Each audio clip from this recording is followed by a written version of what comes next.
Sardinas. May sutangon tayo, malagyan mo. Hmm? Tikman natin ang luto niyang sayote na walang balat-balat. Matigas pa rin, mahal? Hmm? Yung isa lang yan. Yung laman, malambot na, yung balat, matigas. Yung parang bulat. Sunog-sunog, mga kukuhay. So, good morning guys. Welcome back sa ating YouTube channel. Gising lang, so kakain tayo. Kasi nagluto si Mahal. Nagluto siya guys ng breakfast. So, ang niluto niya ay sinangag na kanin. Yung sinangag na bahaw, yung kanyang niluto. So, paborito niya kasi yung sinangag. At ang pare, syempre, ay pritong itlog din. Ay, kulo na Mahal yung kape, Mahal. Ay, may konti.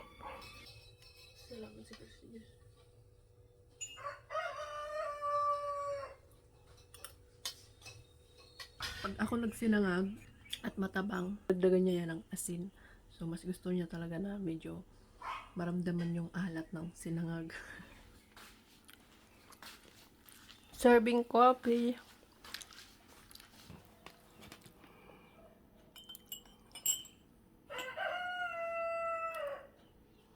Nagkakalat sila ba ng galamay? Tingnan mo kung hindi sila nilusog ng Hamas. Hindi nila maano yun eh. Kung hindi nila dito na magulo. Nananahimik ang ano ni Israel. Nanahimik ang Israel yung kinukundina pa niya ang Israel at saka Amerika.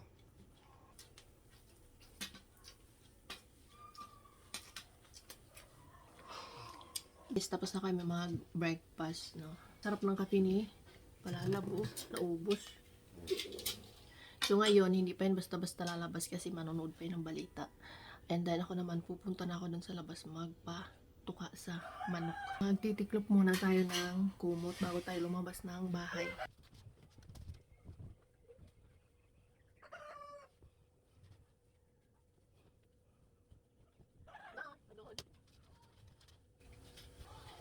So, mangunguha tayo guys ng mga sayote. Yung aming mga sayote dito ay gumagapang na nga dito sa mga chiko. So, sila na yung naging bunga ng chiko natin. So, ang ginagawa ko nga lang nito ay ginamitan ko na ng panungkit na may sibot sa Bisaya. Sibot or ano ba to sa Tagalog guys. Hindi ko alam kung anong tawag sa Tagalog sa panungkit na ito. Yung may sibot sa Bisaya. At yung mga nakukuha nga namin doon sa itaas na hindi agad makuha ng tao ay grabe guys, no, nagsilakihan talaga sila at tumitigas na. At grabe nga, nakakatuwa talaga pag ganito yung mga tanim ay talaga namang mag-harvest ka talaga ng sawang-sawa. At dito naman sa part na ito ay inakyat ko talaga kasi alam ko naman na kaya kong abutin at medyo risk nga talaga dito umakyat at wala nga talaga ditong sanga kundi ito kawayan lang talaga yung pinapatungan ko dito guys, no?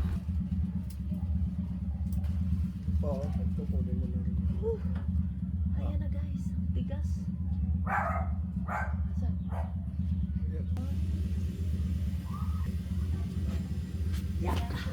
At yung iba nga dito guys ay pinamimigay namin sa aming kapitbahay kasi nagkakasabay-sabay yung mga harvest ay hindi naman namin kayang ubusin at nagsasawa din naman kami guys, no, araw-araw ba naman ginisang sayote. At pagkatapos ko nga naman dito manguha ng sayote ay nagdilig na ako dito sa aking mga cherry bardados. Yung aking cherry bardados na tuyo na talaga yung dahon kasi nga ay syempre tag-init na tayo guys.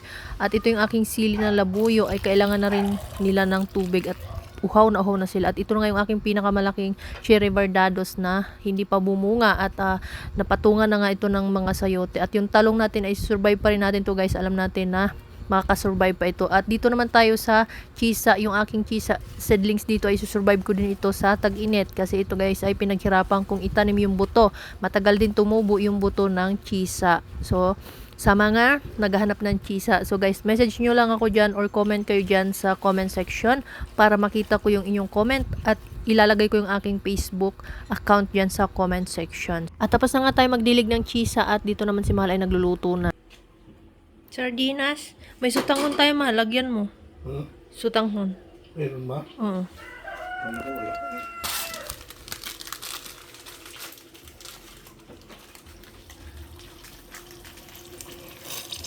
At nakaligo na nga tayo guys no, after sa ating mga gawain sa labas. So si Mahal nagluto ng lunch. At ako naman ay magpapaganda tayo. After ko dito, kakain na kami. Pagkatapos naman kumain, re-rest na kasi alas 12 na ng tanghali. Sunday, March 1. Uy, March 1! Ito yung ating guys, ito yung aking buwan ng kaarawan. Wow! Nababash talaga ako na pangit doon ang mukha ko. Sabi ko okay lang. Kasi wala naman sa mukha yung tunay na kagandahan, di ba? Kundi nandito. At ayan, nakalagay na tayo ng foundation. So, medyo makintab yung ating foundation, no? Kakulay lang din sa ating balat. Huwag tayo maglagay ng masyadong maputi kasi hindi bagay dito sa ating balat na kayumanggi, no? Skin, Filipina skin. Charan! Look at myself! Oh. Diba? So, okay na ba? Very good ang pagkasampay ni Mahal, no?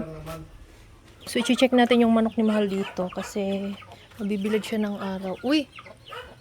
Yung isa, nagbibilad sa init. Uy! Anong gusto mo? Bibilad na ang iyong ulo. Doon.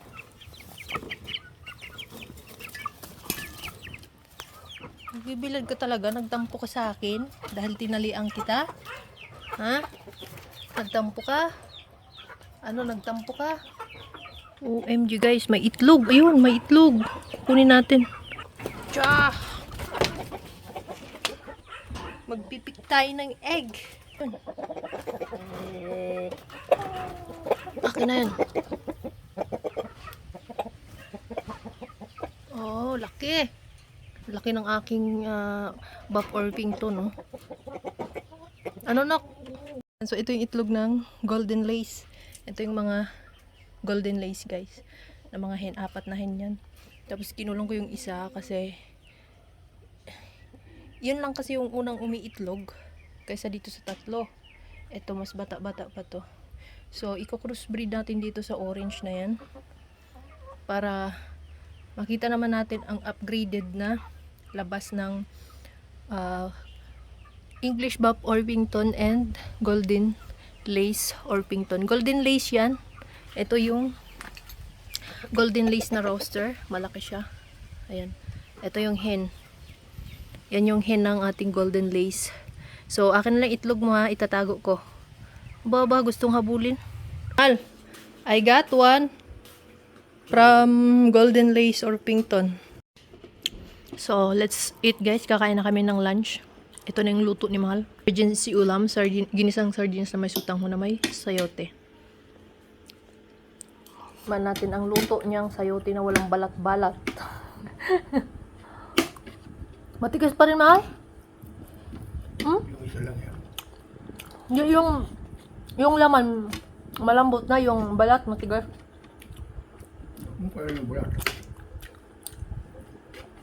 Sunog-sunog, mga kukuay. Na yun, yung naano ng putakti.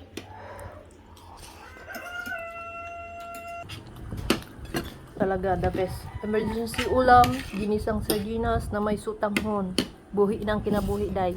At hanggang dito na lang yung aming video guys. So maraming salamat sa iyong panonood. At sa mga bagong viewers namin na hindi pa nakasubscribe sa aming YouTube channel, subscribe and share po sa aming YouTube channel. Maraming salamat sa inyong suporta. Bye-bye!